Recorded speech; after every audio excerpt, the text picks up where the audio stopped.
Olá, muito boa tarde. O Rio Grande em Movimento desta quarta-feira, 3 de abril, está começando. E no programa de hoje você vai ver: operação policial prende 8 suspeitos de terem cometido pelo menos 10 homicídios entre 2017 e 2018 na região metropolitana. Comissão da Assembleia aprova parecer favorável ao fim de plebiscito para a privatização de estatais. Hoje é dia de Inter, Beira-Rio lotado para o confronto contra o River Plate. Já no Chile, o Grêmio se prepara para o jogo decisivo nesta quinta-feira. E ainda confira a previsão do tempo. Fique conosco, o Rio Grande se conecta aqui.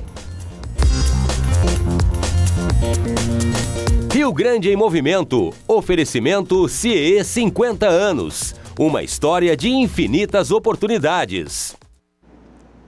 E a gente começa o Rio Grande em Movimento desta quarta-feira falando sobre a vitória do governo estadual. O relatório favorável à proposta de emenda à Constituição, que exclui a necessidade de consulta popular para privatizar estatais, que é prioridade do governador Eduardo Leite, foi aprovada na Comissão de Constituição e Justiça da Assembleia. A proposta altera o texto da Constituição Estadual.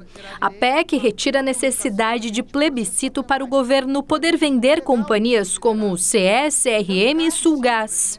Federalizando ou privatizando esta estatal. Com a supressão, feita a supressão, ou seja, aprovada a PEC, o governo terá que remeter um projeto de lei complementar sem precisar passar pelo plebiscito, mas terá que remeter igual um projeto de lei complementar para a CE, para a Sulgás, individual. Um para a CE, outro para a Sulgás, outro para a CRM, para propor, então, o futuro das suas vidas, né? A oposição promete resistir sobre a retirada do plebiscito. Ainda diz que o ato irá monopolizar os serviços que são de utilidade pública. Nós já temos 2/3 da venda de energia aqui no estado privatizado. Nós achamos que foi um erro no passado essa privatização, é tanto que hoje a qualidade dos serviços prestados pela RGE, que está em 2/3 do estado, está sendo contestado, há muita reclamação. Nos próximos 10 dias, a proposta vai passar pela Comissão de Serviços Públicos, que ainda não precisa definir o relator. A previsão é que a PEC possa ser votada até a primeira quinzena de maio. Conjuntamente, elas terão 10 dias úteis para poder escolher o relator, ter parecer e votar o parecer. A oposição também irá se mobilizar se a proposta for aprovada. Vamos fazer o debate internamente. Se perdemos em plenário, bom, depois vão vir os projetos específicos para cada uma dessas empresas, pedindo autorização da Assembleia para a venda. Nós vamos continuar resistindo. Nós estamos na Semana Mundial da Conscientização do Autismo e se estima que 1 em cada 160 crianças no mundo tenha o transtorno do espectro autista. E agora você vai conhecer a história da dona Lúcia e do filho Raul, de 33 anos. Uma verdadeira lição de vida. O diagnóstico foi o ponto de partida. O Raul só tinha 2 anos de idade e foi naquela época que a mãe dele, a dona Lúcia, começou a perceber um comportamento diferente do filho. Depois de passar por muitos profissionais, a descoberta: Raul tem autismo. Desde o momento que recebi esse diagnóstico, eu acho assim que eu nunca aceitei aquilo como algo que eu não pudesse fazer nada. No país, todos os anos, surgem pelo menos 150 mil novos casos de autismo. Ou seja, milhares de novas famílias, também todos os anos, se superam a cada dia. Se o desafio que o transtorno causa na vida de uma pessoa diagnosticada já é imenso, imagine só para a família que enfrenta o dia a dia da rotina de um autista. Lúcia confessa, não é uma tarefa fácil, mas foi a partir da integração do Raul nas atividades do cotidiano que o comportamento dele ficou bem melhor e o clima dentro de casa também. É uma dor tão grande quando tu fica sem saber o que fazer, porque tu não tem... As pessoas que estão observando também não sabem o que fazer, porque eles, além de não saber o que está acontecendo, eles também não sabem como reagir, porque não conhecem, né? Se tu não conhece, tu não tem como interferir nem para ajudar. Mas em casa foi muito importante a família não aceitar aquilo como, ó, meu filho é doentinho e eu não posso fazer nada. Durante a gravação, Raul aparece. Faz como de costume, todos os dias, o lanche da tarde, olha a televisão, é cheio de manias, cheio de sorrisos também. E fica de olho nas nossas lentes. Tu mesma colocaste que amar é exigir, não é mesmo? Com certeza, cobrar. Eu nunca tratei meu filho de pobrezinho. Ele é alguém capaz, sabe? Ele pode melhorar, ele pode crescer. Eu não facilito as coisas para ele, eu exijo dele. E eu acho que, como a gente falou, amar não é passar a mão na cabeça. Amar é cobrar e exigir para fazer a pessoa se levantar. 2 de abril, marca o Dia Internacional do Autismo. Mas é só uma data. Afinal, o que mais vale mesmo é a força das mães, pais, avós, tias, quem quer que seja, lutando a cada dia pelo bem-estar de quem se ama.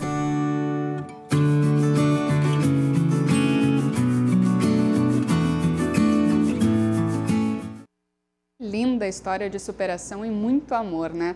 Mas agora a gente muda de assunto para falar sobre segurança pública. A Polícia Civil deflagrou uma operação na manhã de hoje para prender suspeitos responsáveis por pelo menos 10 homicídios entre 2017 e 2018 na região metropolitana. Até o momento, 8 pessoas foram presas. Durante a investigação, a polícia apurou que integrantes de grupos criminosos gravavam ameaças que diziam "não vai sobrar ninguém" e "está aberto açougue". Os alvos da operação são suspeitos de serem executores de 2 facções criminosas rivais de Canoas e de Nova Santa Rita, na região metropolitana. Pelo menos 10 homicídios são investigados. Foram cumpridos, durante a ação na manhã de hoje, 10 mandados de busca e apreensão e 7 de prisão, em Canoas, Nova Santa Rita, São Leopoldo e Novo Hamburgo, com a participação de 60 policiais.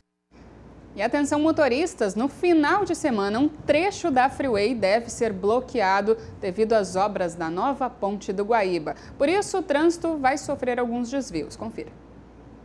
De acordo com a Superintendência Regional do Departamento Nacional de Infraestrutura de Transportes do Rio Grande do Sul, o DENIT, serão pelo menos 9 horas e meia de bloqueios na Freeway entre os quilômetros 95 e 96, no sentido Porto Alegre Litoral. Mas o desvio deve ser feito pelo sentido oposto. O bloqueio começa às 7 horas da noite do próximo sábado e só será liberado às 5h30 da manhã de domingo. Isso vai ocorrer para que as lajes pré-moldadas da ponte sejam concretadas. A gente fala de previsão do tempo. O dia começou nublado na maior parte do Rio Grande do Sul e à tardinha devem ocorrer pancadas de chuva. E corre o risco, inclusive, de chover durante o jogo do Inter e River Plate, que começa às 7 horas da noite. Mas agora a gente confere como ficam as temperaturas em todas as regiões do estado. Em São Leopoldo, no Vale dos Sinos, a mínima foi de 20 graus e deve chegar aos 29 durante a tarde, quando podem ocorrer pancadas de chuva. Em Erechim, a variação térmica é de 10 graus, mínima de 19 e máxima de 29 graus. Na Serra Gaúcha, o clima fica parecido com as outras regiões. Uma quarta-feira de sol, com aumento de nuvens e chuva a qualquer hora em Bento Gonçalves. As temperaturas variam entre 16 e 28 graus. Lá no sul do estado, a mínima registrada foi de 19 graus e não deve ultrapassar os 26, com pancadas de chuva à tarde e à noite em Rio Grande. E em Cruz Alta, as temperaturas variam entre 20 e 25 graus e não deve chover. E agora nós vamos a um rápido intervalo, então não saia daí, porque no próximo bloco a gente vai falar sobre esporte. Hoje é dia de jogaço do Inter, então fique conosco, a gente volta rapidinho.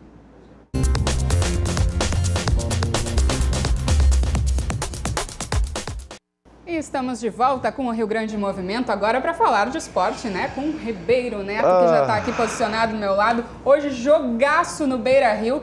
Mas quem vai falar mais sobre esse esporte é o Sabe que eu acordei hoje, eu não sei, o torcedor é normal, porque o torcedor fica, né? Nervoso. Amanhã vai acontecer com o torcedor do Grêmio, né? Que tem um jogo importantíssimo lá também.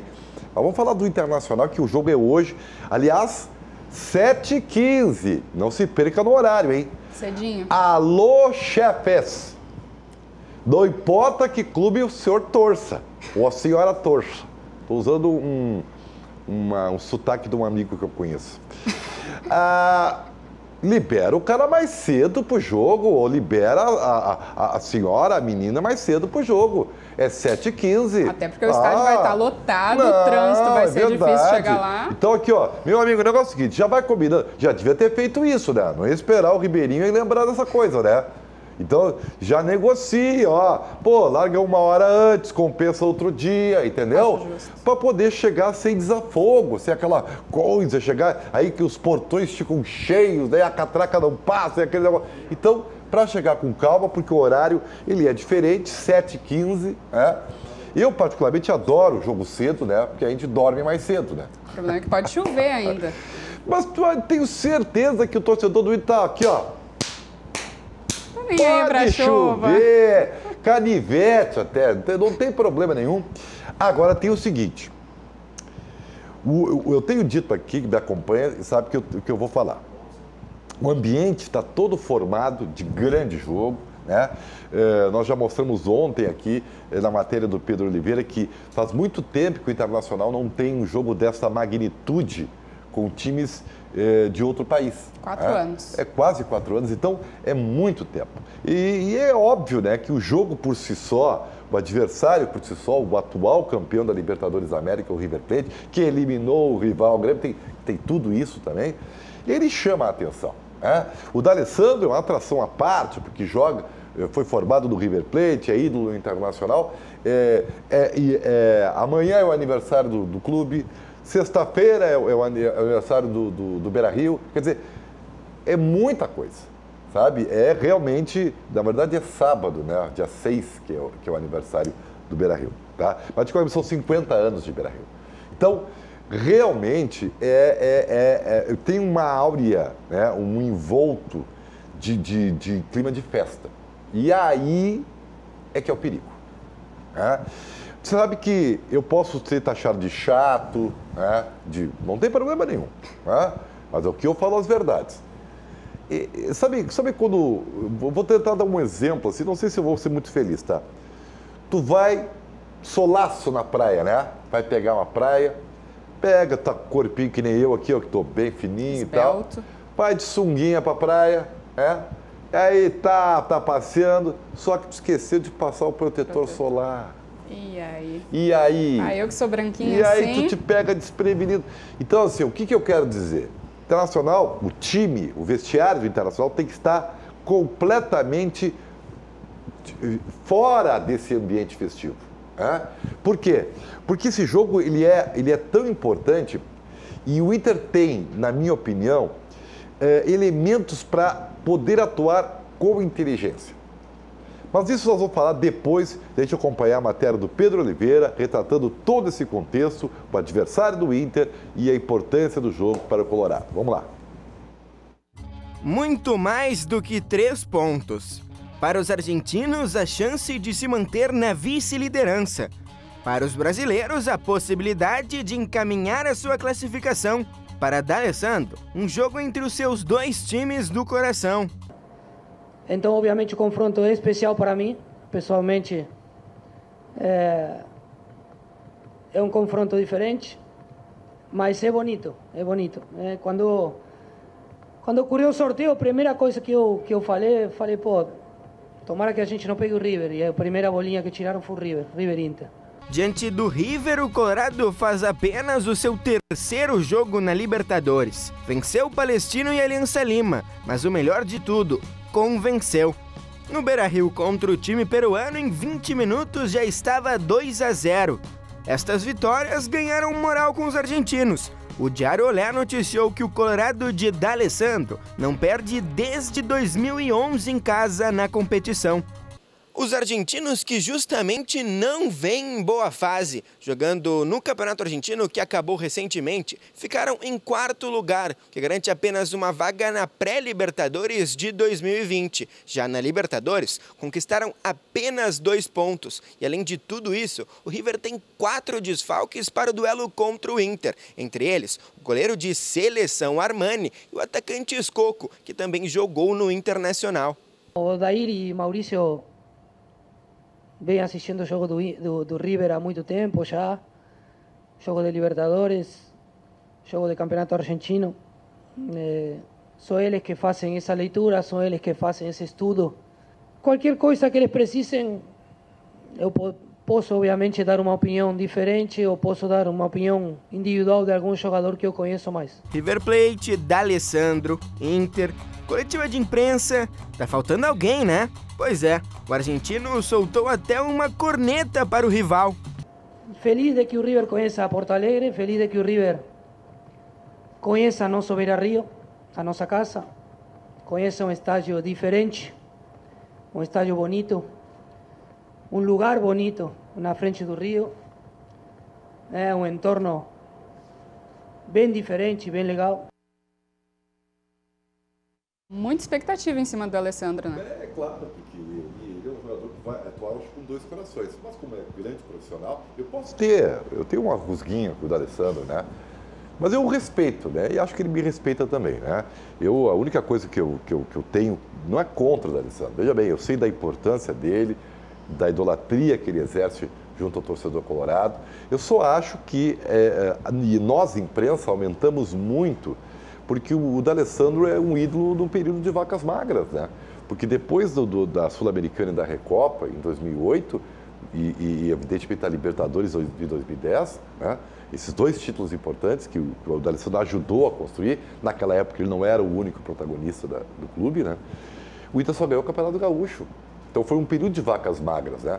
Mas tudo bem, ele exerceu essa liderança com naturalidade, ele é realmente a figura técnica da equipe. Hoje, é claro, Nico Lopes talvez seja o jogador mais importante, mas o fato é que ele é uma referência para os torcedores do Internacional. E aí é o que eu quero dizer. Por que é jogar com inteligência? O Internacional tem 4 pontos de vantagem sobre o River Plate. Se o Inter empatar o jogo, vamos dizer assim, não conseguiu ganhar o jogo, o empate deixa o Inter com a mesma diferença de pontos contra o River Plate. E veja que isso é tão significativo, porque se dá algum problema lá na Argentina, o Inter perde, o Inter continua na frente do River Plate. Então é muito grande a diferença na tabela pró-internacional. Então não precisa se estressar. Ao contrário, quem tem que se estressar é o River Plate. Ainda mais com os gols que nós vamos mostrar ontem do Palestino vencendo o Aliança Lima. 3-0, pode colocar aí, ó. Pode colocar. O que aconteceu? Esse resultado fez com que o Palestino assumisse a 2ª colocação, né, com 4 pontos. E além dessa vitória, ele já tinha empatado com o River Plate em Buenos Aires.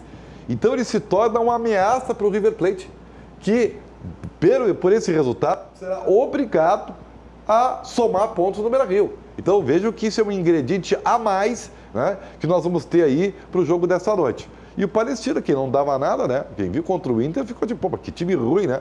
Mas tá indo aí, né? Com 4 pontos e, né, ameaçando classificar, inclusive, né? Mas Ribeiro amanhã tem jogo do Grêmio, né? Também pela Libertadores. Então tá, estamos terminando de ver os gols aí, ó. Tá aí, ó. Beleza. Boa. Beleza. Pode voltar. Amanhã o Grêmio joga em Santiago. Vamos acompanhar as informações primeiro com o Guilherme Passos. Toca a ficha. Força máxima. É o que o Grêmio tem às vésperas do confronto diante a Universidade Católica no Chile. A gente conta com todos à disposição, né? Isso vai ajudar bastante. Renato teve improvisações no sistema defensivo nas últimas 4 partidas. Mas a preocupação no setor acabou.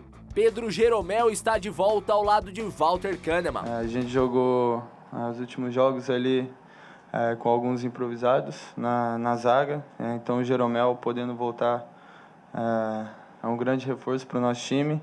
E que reforço! Com uma situação complicada na tabela da Libertadores, o time não pode dar chance para o azar. O Grêmio precisa conquistar os 3 pontos para depender só de si no retorno da fase de grupos. A gente tem que tem que ir lá com o pensamento somente da vitória. Estando com apenas 1 ponto na tabela, o tricolor pode ver o segundo colocado abrir 5 de diferença caso saia derrotado. Mas a gente sabe da nossa capacidade, sabe da nossa qualidade. A gente vem demonstrando isso nos últimos anos. Então a gente tem totais condições de poder ir lá e reverter isso e poder ter um pouco mais de tranquilidade dentro da competição. E a tranquilidade pode ser refletida pelas opções que Renato tem para montar o time. Como o Lua já disse, todos à disposição. Paulo Vitor no gol, Léo Gomes, Jeromel, Kahneman e Bruno Cortez, Michel e Michael no meio. Na direita, Montonha, podendo aparecer o jovem Matheus Henrique, Luan, Everton e o centroavante André. A gente sabe que Libertadores é uma competição diferente. A equipe deles, eles venceram o último jogo na Libertadores, né, no finalzinho, então a gente só demonstra que a gente tem que estar atento aos 90 minutos para que a gente saia de lá com uma grande vitória. Olha, eu vou dizer assim, eu estou preocupado com esse jogo, não com o time chileno, estou preocupado com o Grêmio. O principal inimigo do Grêmio é o próprio Grêmio, porque ele tem mais time, tem mais jogador, tem mais grupo, tem experiência, só que tem que desabrochar, né? E o Lula falou aí, o Michael, a volta do Jeromel é tranquilizadora, mas o time tem que ir, e agora é a hora, é Copa do Mundo para o Grêmio lá no Chile. Mas a gente vai falar mais sobre isso amanhã. Né?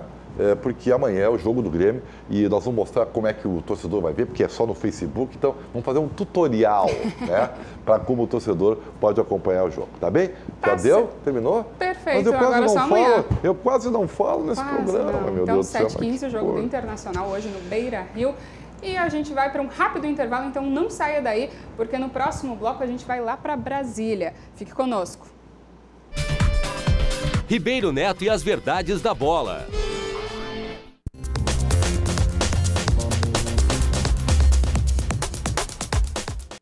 E nós estamos de volta com o Rio Grande em Movimento. E agora nós vamos acionar nossa equipe de reportagem, Manuela Veiga e Henrique da Rosa, que hoje eles saíram das ruas aqui de Porto Alegre, pegaram um tritaxi aéreo e agora estão lá em Brasília. E a gente conversa agora com a repórter Manuela Veiga. Boa tarde, Manu. Como é que está o clima aí por Brasília? Muito boa tarde, Marcele. Boa tarde a todos que acompanham o Rio Grande em Movimento. E é isso mesmo, a nossa equipe de reportagem já chegou aqui em Brasília. A nossa equipe aqui, inclusive, está neste momento no coração de Brasília. Nós estamos aqui na Praça dos Três Poderes e, como vocês já podem observar, aqui ao fundo nós temos o Congresso Nacional, com a Câmara dos Deputados, composta pelos 513 deputados, e também pelo Senado, com os 81 senadores. Mas para a gente chegar até aqui, nós sim enfrentamos aí uma grande jornada de viagens, mobilizamos a nossa equipe até aqui Brasília e estamos ao vivo pelos canais 24 e 524 da NET e também pelas nossas redes sociais. Então lembrando que você pode compartilhar e, é claro, divulgar aqui a nossa cobertura especial em Brasília, porque a gente vai acompanhar muita coisa. Já vimos o Congresso aqui e agora vamos aqui neste outro lado. O nosso repórter cinematográfico Henrique da Rosa vai mostrar pra gente aqui uma parte que nós acompanhamos muito em todas as redes sociais, nas emissoras de televisão também, que é o Palácio da Justiça, onde nós temos aqui o STF composto pelo nosso judiciário, os 11 ministros aqui que fazem, enfim, todas as decisões referentes às tratativas do nosso judiciário. A gente já acompanha aqui também algumas mobilizações que inclusive acabaram de chegar essas pessoas aqui. O pessoal está se mobilizando aqui em frente. Logo mais eu vou ali descobrir o que essa associação aqui está se manifestando, o porquê. A gente sabe que Brasília é palco, sim, de manifestação, é palco, sim, desses momentos que historicamente marcam o país, que é o momento em que as pessoas vêm para cá, se mobilizam, reivindicam seus direitos. Brasília é palco, sim, desse tipo de discussão. E logo ali atrás nós temos também o Palácio Logo aqui atrás também nós temos o Palácio do Planalto, onde nós temos o nosso executivo e, é claro, onde fica o presidente Jair Bolsonaro, que inclusive já desembarcou da viagem de Israel após 4 dias de negociações, de acordos afirmados em Israel. Nós já tínhamos anteriormente pelo menos 20 acordos. Bolsonaro já retornou ao Brasil e, de acordo com uma declaração do ministro da Casa Civil, Onyx Lorenzoni, nesta quinta-feira, Onyx, Bolsonaro e líderes partidários devem sim se mobilizar, porque agora o trabalho, a frente de trabalho será referente à Previdência. Bolsonaro pretende trabalhar forte sim neste tema. Marcele, por enquanto é isso. Muito obrigada, então, repórter Manuela Veiga, que está lá em Brasília, na Praça dos Três Poderes, e vai ainda retornar aqui no Rio Grande em Movimento ainda hoje. Mas agora a gente muda um pouco de assunto, porque o Cruzando as Conversas desta terça-feira debateu a possibilidade de mudança do local do Laçador, um monumento histórico aqui em Porto Alegre, que fica lá na entrada da capital. Vamos conferir um trecho, então.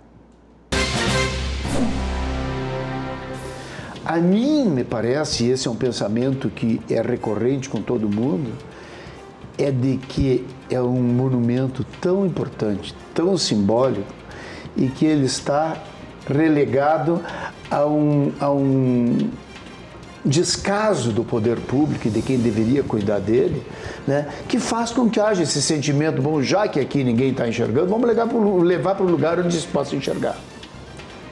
Não acho que essa seja a única alternativa, né? E nem sei se essa é a melhor alternativa. Mas, de fato, se a gente olhar todo o projeto, como a gente teve a oportunidade de ver hoje, né? Que o arquiteto Custódio mostrou todo o projeto não é só o Laçador, tem uma série de coisas que estão ali, mas que ficaram no sonho. Eu até falei... Não como gaúcho, não como alguma coisa de identificação, mas como um referencial que eu estava chegando em Porto Alegre. Então eu lembro da gente vindo da praia e passava, e tinha uma sinaleira ali, né? Sim, é verdade. E aí tu ficava olhando, né, aquele monumento. Eu lembro desde pequena disso. Então assim, aquele era o momento que eu tinha certeza que eu estava em Porto Alegre. Então é essa referência que eu tenho, né? E eu estava falando a diretora do IFAI, e ela disse, eu não consigo imaginar Porto Alegre sem chegar aqui, cadê? Onde é que tá? Então tem isso que o João falou, né, dessa coisa um pouco talvez mais introjetada, mas tem isso sim, né, da pessoa ter aquilo ali como uma referência da sua cidade. Eu tô na minha cidade, eu tô vendo aqui o Laçador. Então acho que tem essa coisa. E também o fato de ele estar lá, como tu disseste, não foi, né, uma inspiração divina, agora vai ser assim, né? Mas foi construído esse laço, né? Justamente dessa chegada, né? É um patrimônio. Eu acho uma coisa meio preocupante essa questão do deslocamento do patrimônio. Por que foi escolhido aquele local logo na entrada da cidade? Foi escolhido porque realmente representa para aqueles viajantes que chegam em Porto Alegre uma figura que nós construímos, uma figura mítica, que é a figura do gaúcho, que é muito bem representada através do Paixão Cortes. Eu não sei se, por enquanto eu não sei ainda, não estou tão a par das discussões para qual local vai. Você vai, bem colocado, você vai. Mas eu acho que só de nós discutirmos ali, porque realmente houve, nessa primeira mudança de local, houve um apagamento. Muito que se descreve das pessoas que vêm de fora de Porto Alegre, que já conheciam o monumento, as pessoas não estão mais localizando ele como localizavam anteriormente. Isso é fato. Mas também nós podemos pensar se existem algumas outras alternativas que deem maior visibilidade a ele, para que não tenha esse transtorno de estar deslocando ou não. E agora a gente vai falar de algo que é um sonho para muita gente, que é a casa própria, né? Mas antes de investir na casa própria, é preciso tirar muitas dúvidas e por isso está aqui conosco Silvio Saldanha, que é presidente da Associação Gaúcha dos Mutuários. Muito bem-vindo, muito boa tarde, Silvio. Começar te perguntando então, quem não tem ainda dinheiro para investir, o dinheiro total de um apartamento, qual a principal dica? É financiamento? Boa tarde, Marcelo, obrigado pelo convite, obrigado a oportunidade. É muito importante, na hora de buscar realizar esse sonho da casa própria, um planejamento financeiro. Hoje, se você vai comprar um imóvel financiado, seja ele novo ou seja ele usado, você precisa dar uma entrada. Os bancos não financiam 100%. E depois, na hora de aprovar o crédito, existe necessidade de uma renda, a parcela não pode ficar 30% acima da renda comprovada. Então, são várias situações que requerem um planejamento. Você está organizado financeiramente, ter compilado essa entrada lá, talvez até o fundo de garantia seja hoje uma ferramenta, né, muito interessante de usar. Mas, sim, na hora de assumir a prestação, não esquece, é um contrato de financiamento 20, 30, 35 anos, que pode pesar, né, ao longo do tempo, e com a legislação hoje muito punitiva, onde o banco tira o imóvel, se você não paga 3 parcelas em dia, pode transformar o sonho em pesadelo. É complicado. Existem diferentes tipos de financiamento, né? Como escolher o financiamento ideal? O ideal hoje, quando você vai buscar um financiamento imobiliário, é comparar dentre os bancos o qual vai te oferecer o menor custo efetivo total. A gente se preocupa muito na taxa de juros. Banco A vai me cobrar 8%, Banco B me cobra 9%, mas o que realmente vai impactar no contrato é o custo efetivo, que é juros mais as taxas, né? Então, você comparando entre todos os bancos, qual que vai te apresentar esse menor custo é o mais indicado na hora de buscar esse crédito. Com certeza. E quais são as condições exigidas para financiar um imóvel? Além de, obviamente, não ter restrições no seu nome, né? Existe uma consulta prévia. Você tem que ter renda comprovada de, no mínimo, 3 vezes o valor da parcela, certo? É importante essa entrada que a gente já falou no início, de 10% a 20%, dependendo do perfil de imóvel, certo? E não ter outros financiamentos. Hoje as informações estão muito interligadas. Às vezes você até tem capacidade de pagar, mas já tem um outro financiamento de imóvel, outro financiamento de veículo. Os bancos acessam essas informações e acabam vetando o crédito se existe já um comprometimento em cima da sua renda. E se, por exemplo, eu e minha mãe, ou então esposa e marido, né, se eles querem comprar esse imóvel, dá para agregar as 2 rendas para esse financiamento ou não? Vai ser só no nome da pessoa mesmo? Pode, sim, pode, inclusive mais de uma pessoa, desde que sejam consanguíneos, familiares, né, ou casamento, homem e mulher, até a própria união estável, reconhecida em cartório, ela pode servir como composição de renda para o financiamento imobiliário. Ah, perfeito. E os contratos de financiamento da casa própria, eles estão amparados pelo Código de Defesa do Consumidor? Quais que seriam as vantagens? É uma briga há anos já, né, que existe para que se aplique o Código de Defesa do Consumidor nesses contratos. Via de regra não, Marcele. Por quê? Porque se você vai fazer um financiamento imobiliário, você vai até o banco assinar esse contrato, a gente entende que ele é um termo de adesão. Você não consegue mudar cláusulas. Você só tem aquela opção, assina e leva o dinheiro ou não leva, né? Então, tenta-se buscar dentro do Poder Judiciário já há muitas décadas a aplicação não só do Código de Defesa do Consumidor, mas de leis que possam beneficiar a parte mais fraca da relação, que nesse caso é sempre o consumidor. E quais são as maiores dificuldades aí, tu que trabalha com isso, maiores dificuldades enfrentadas pelos mutuários? Hoje o grande problema é o leilão de imóveis. No estado do Rio Grande do Sul, aproximadamente 350 imóveis vão a leilão todo mês. Ou seja, 350 famílias estão perdendo os seus imóveis e muitas vezes tudo o que pagou. Isso deriva da inadimplência, da falta do planejamento, da falta de uma organização financeira que a gente falou no início, né? E também um outro grande problema, o consumidor acaba se detendo, ao longo do tempo você vai pagando em dia as suas prestações, 1, 2, 3, 5, 10 anos de parcela, e o saldo devedor, que deveria estar reduzindo, não baixa. Você paga 100 mil de prestação e só o devedor baixa 20 mil. Então, é um indício de irregularidade. Esses 2 principais problemas hoje acabam levando você a tentar uma renegociação direta com o banco ou através do Poder Judiciário. Por que esse pagamento passa a ser tão difícil? As pessoas se planejam, mas no meio perdem o emprego, alguma coisa assim? O brasileiro ele tem uma carga muito de emoção. Ele não enxerga ao longo do tempo. Ele esquece que o financiamento é de 20, 30, 35 anos. Ele enxerga hoje. Hoje, no meu orçamento, cabe a parcela. Ele não sabe. E, claro, tudo pode derivar de um longo contrato. Decréscimo de renda, desemprego, problema de saúde, N motivos, né? Então, por isso que é importante mesmo que vá fazer um financiamento imobiliário, sobrou um dinheirinho extra, entrou aquele fundo de garantia, férias, 13º, tenta amortizar o contrato, tenta pagar as parcelas de trás para frente, para se livrar logo desse financiamento, se livrar logo dos juros e ter o sonho realmente realizado, quitado. Depois de um período, tem como renegociar esse financiamento, renegociar as dívidas, como é que é? As renegociações que a gente indica é quando você vai perceber uma inadimplência. Os bancos têm política de suspender a cobrança, por exemplo, nos contratos Minha Casa Minha Vida, de até 3 anos, que acaba dando aquela tranquilidade para você buscar a recolocação de mercado sem ter aquela prestação mensal. Mas também existem outras ferramentas, como portabilidade de crédito, onde você leva a dívida de um banco para o outro, que te ofereça uma condição melhor. E, em último caso, o Poder Judiciário também é esteio para redução de parcelas, para talvez redução de saldo devedor, talvez para tirar um imóvel de leilão, talvez até, como a gente não falou, mas resolver um problema de construtora, né? Não vai entregar na data ou entregou com problema de estrutura, acaba servindo como último recurso o Poder Judiciário também. Você falaste antes, se não pagar 3 meses, eles te tiram o imóvel, né? Tem como entrar com processo para retomar esse imóvel depois, tentar pagar essas 3 parcelas juntas? O ideal é quando você perceber ali na frente que já vai ter um problema, já vai buscar orientação, vai buscar uma ajuda. De repente uma pausa no banco, de repente uma ação judicial. Porque a legislação ela permite o banco executar o devedor fora da justiça, o que é mais rápido.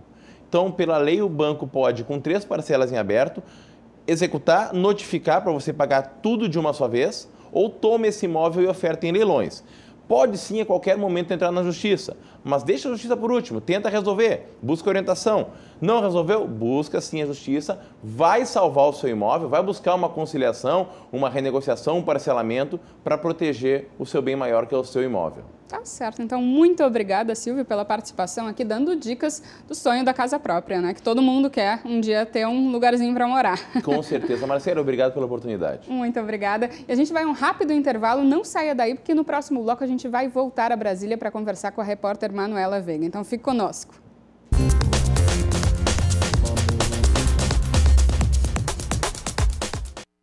E nós estamos de volta, então, com o Rio Grande em Movimento. E agora a gente aciona novamente a nossa reportagem, que está lá em Brasília, a repórter Manuela Veiga, com o cinegrafista Henrique. Então, Manu, como é que está o clima por aí agora? O que tu pode nos contar mais sobre a política, tudo que está acontecendo aí em Brasília nesse momento? Mais uma vez, boa tarde, Marcele, boa tarde a todos que acompanham o Rio Grande em Movimento e também a programação da RDC TV. É isso mesmo, Marcele, a gente sabe que Brasília é sim palco de grandes mobilizações, é o que está acontecendo agora, é uma empresa, inclusive de Minas, que trabalha com a extração de minérios, que está aqui reivindicando o andamento de um processo que está sendo tratado aqui pelos ministros, pelos 11 ministros do Supremo Tribunal Federal, uma empresa privada. Enfim, os funcionários estão se mobilizando aqui em frente. A gente sabe que aqui Brasília é sim o palanque de grandes mobilizações de empresas públicas, privadas, enfim, é o que a gente sempre acompanha direto aqui de Brasília.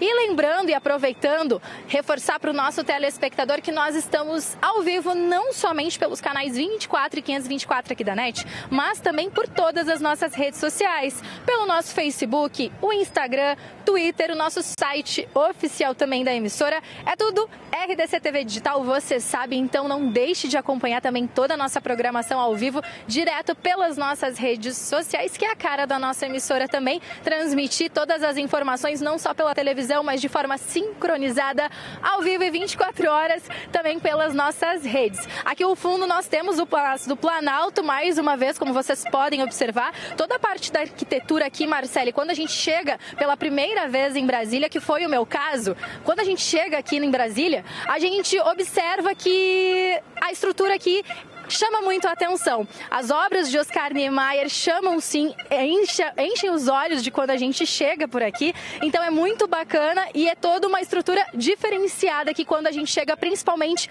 na Praça dos Três Poderes, aqui no coração de Brasília. E aproveitando e lembrando que hoje na parte da tarde nós teremos agenda sim, inclusive o nosso presidente da emissora, o Márcio Irion, estará juntamente com a Ana Amélia Lemos, com a senadora Ana Amélia. A gente vai acompanhar esse encontro, nós também vamos conversar com senadores, deputados federais, saber o andamento de projetos que estão sendo destinados para o Rio Grande do Sul, para todas as áreas, Marcele. Economia, segurança pública, infraestrutura, em todos os setores de investimento. Na parte da tarde a gente vai fazer isso e também acompanhar os desdobramentos do presidente Jair Bolsonaro, que já está de volta em Brasília e pretende, Marcele, fazer um trabalho forte aí referente à Previdência, que é um dos assuntos que a gente aborda muito nos nossos telejornais e é um dos assuntos de maior repercussão. Também é contigo, Marcele. Com certeza. Muito obrigada, Manu. E reforma da Previdência, inclusive, é o tema da nossa próxima entrevista daqui a pouquinho, então não saia daí. Mas agora a gente vai falar sobre imposto de renda. O imposto de renda ele precisa ser declarado até o dia 30 deste mês. E quem optar pelo modelo completo pode doar até 3% do imposto ao Fundo da Criança e do Adolescente. Confira. O Lucas tem 20 anos e está no primeiro semestre do curso de serralheria. Ele veio para cá por indicação da mãe, que trabalha com assistência social. O rapaz recém tinha saído do quartel e procurava uma chance de se profissionalizar. Ele é um dos 1.400 jovens atendidos diariamente pelo Pão dos Pobres, organização que oferece atendimento para crianças e adolescentes em situação de vulnerabilidade social e pobreza extrema. Eu acho que é uma instituição muito valorizada no mercado de trabalho. Eu acho que é uma grande oportunidade para mim e também para todo mundo que está aqui para ser inserido nesse mercado de trabalho de uma maneira muito eficiente. A gente aprende muito aqui e me sinto muito bem de estar aqui. 600 jovens como o Lucas participam dos 10 cursos de aprendizagem, que podem ser não só de serralheria, como manutenção de computadores, músico-instrumentista, gastronomia, entre outros. Cada um deles recebe meio salário mínimo por mês, além de carteira de trabalho assinada, vale transporte, alimentação, além da própria roupa e equipamentos necessários para cada profissão. A renda e a perspectiva de um futuro melhor ajudam a alimentar os sonhos destes meninos e meninas. Eu guardo um pouco do dinheiro, também ajudo em casa, principalmente ajudar em casa, mas eu também procuro guardar um dinheiro, futuramente, para poder viajar no fim do ano e também para comprar minhas coisas, sair com a minha namorada, aquela coisa toda. Para realizar todo este trabalho, o Pão dos Pobres funciona à base de doações. 30% da arrecadação vem do Fundo da Criança e do Adolescente. O contribuinte pode participar com uma ação bem simples, destinar 3% do imposto devido da cidade ou região através da campanha Valores que Ficam.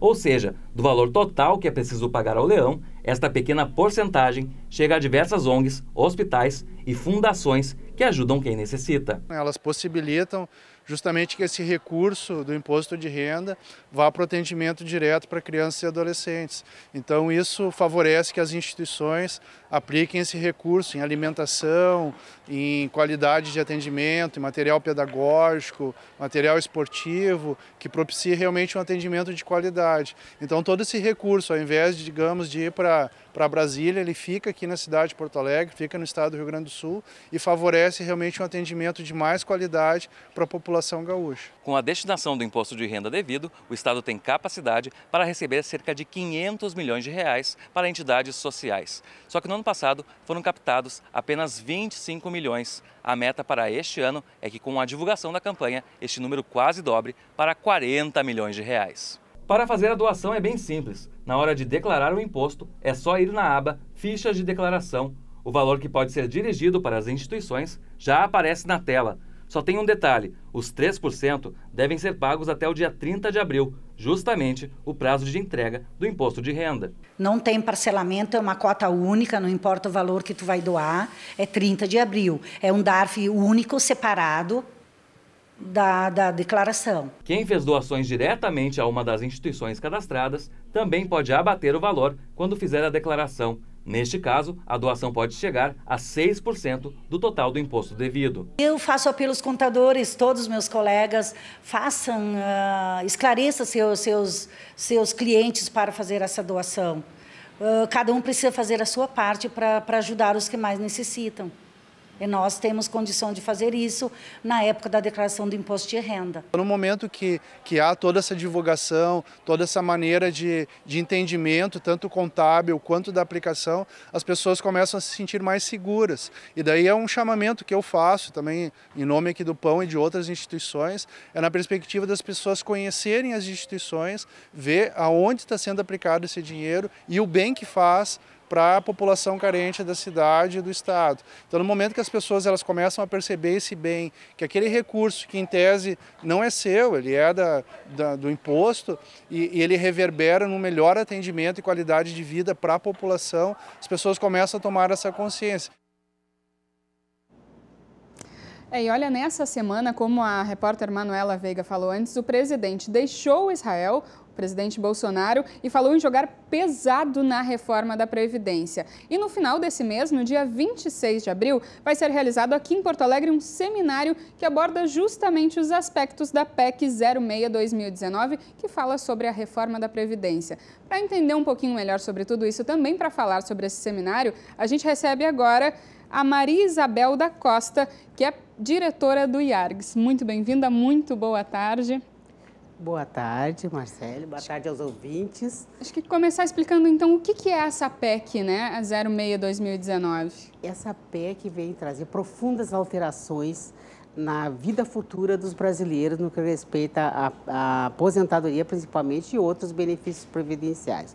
A maior preocupação que nós temos em relação à PEC é a desconstitucionalização dos direitos fundamentais relativos à Previdência, porque toda a PEC está permeada de encaminhar a matéria para a lei complementar. O que isso implica na prática? Retira da Constituição, que exige um quórum maior para haver qualquer reforma, e passa para uma lei complementar que basta a maioria mais um. E como são direitos fundamentais, e como a gente sabe que todo o interesse, tanto esse governo quanto os que antecederam, sempre foram muito pressionados pelo mercado financeiro, porque o mercado financeiro tem grande interesse nesse volume de dinheiro que são os fundos de pensão. Então, o mercado financeiro não pode ficar de arrimo dos direitos fundamentais do cidadão. Isso é um dever do Estado. Então, isso é uma das piores coisas que pode acontecer. Outro aspecto muito importante, que pouco falam, é esse modelo de capitalização que já faliu lá no Chile. O que significaria de imediato na prática? Então, quem optar pelo regime de capitalização vai começar a contribuir para uma conta individual, ele e o empregador, e é dele. Termina a solidariedade. Então, como os próprios governos, não só eles todos, dizem assim, que quem está nativo é quem paga quem está aposentado. O que eu discordo, porque quem está aposentado já contribuiu, não é um benefício, como se diz. É uma contraprestação, porque a pessoa já contribuiu. Não tem nenhuma culpa ao segurado se esse dinheiro não foi bem gerido, se esse dinheiro foi gasto em outras coisas e se agora o governo administrou de uma forma que quem vai se aposentar precisa de quem está trabalhando. Porque se esse dinheiro estivesse bem aplicado, não precisaria. Ele pagou, não é. Então, quando os novos começarem a passar para a capitalização, da onde vai sair o dinheiro para quem já está aposentado? Do Estado, mas o Estado está falido o tempo todo, não paga nem seus trabalhadores, seus fornecedores, enfim. Esse é, para mim, os dois aspectos fundamentais. Tem muita coisa em relação a ter sido igualado pessoas que são desiguais. Por exemplo, na aposentadoria por quem trabalha em serviço insalubre, vai ter que contribuir praticamente como os outros.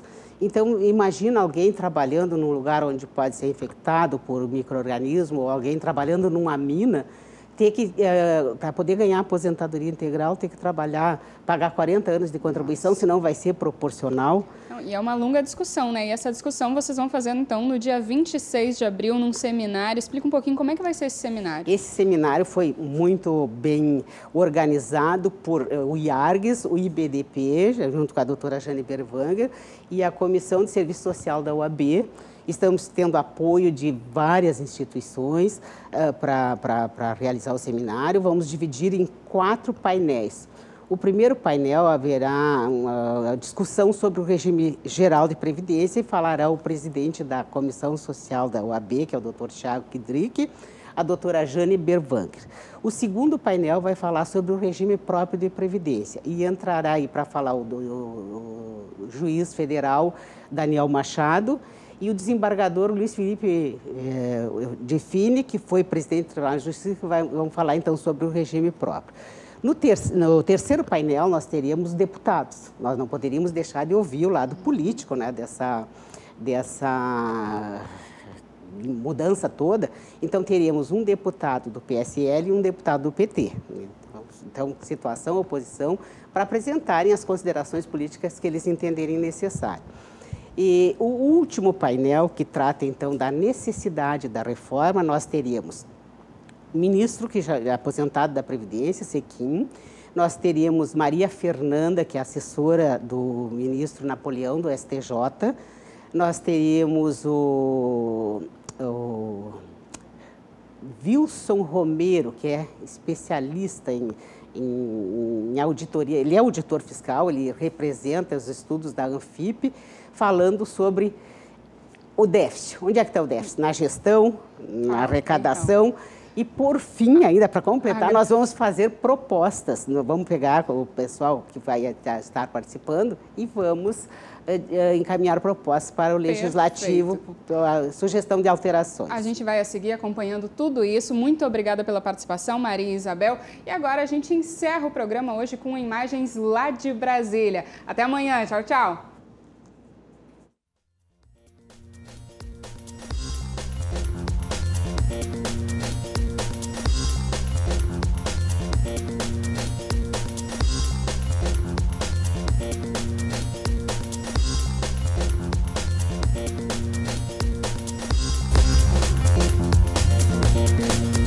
Rio Grande em Movimento. Oferecimento CIE 50 anos. Uma história de infinitas oportunidades.